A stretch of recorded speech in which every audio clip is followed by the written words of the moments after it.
আমি করলার রেসিপি করব একটু অন্যভাবে।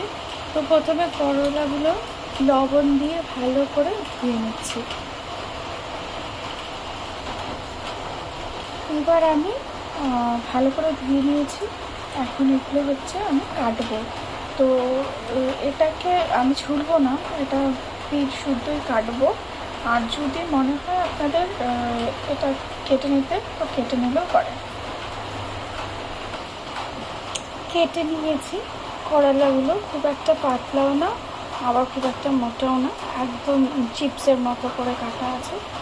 এখন হচ্ছে আমি লেবুর রস এটাতে দেবো, আর হচ্ছে লবণ মাখিয়ে 10 থেকে 15 মিনিট রেখে দেবো। তাহলে তিতাটার যে মানে তেতো ভাবটা একেবারেই চলে যাবে। এখন এই মেখে রাখা করলাগুলোকে ভালো করে চিপে তুলতে হবে।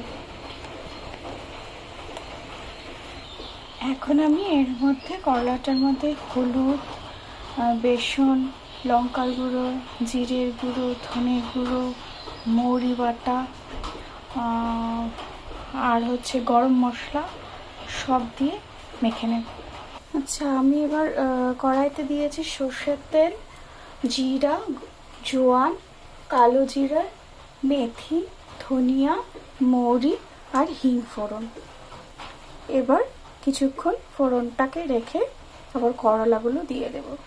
আচ্ছা, এবার আমি করলাগুলো দিয়ে মাঝখানে বাটিতে অল্প জল দিয়ে ঢাকা দিয়ে দেব, যাতে মানে সেদ্ধ হয় করলাগুলো, কারণ আমি করলাতে কোনো জল দেব না।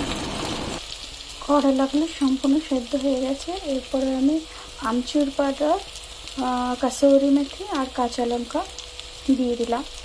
এখন হয়ে এসেছে আমার। তাহলে রেডি হয়ে গেল আমার করলার রেসিপি। খুব টেস্টি আর খুব একদম আচারের মতন।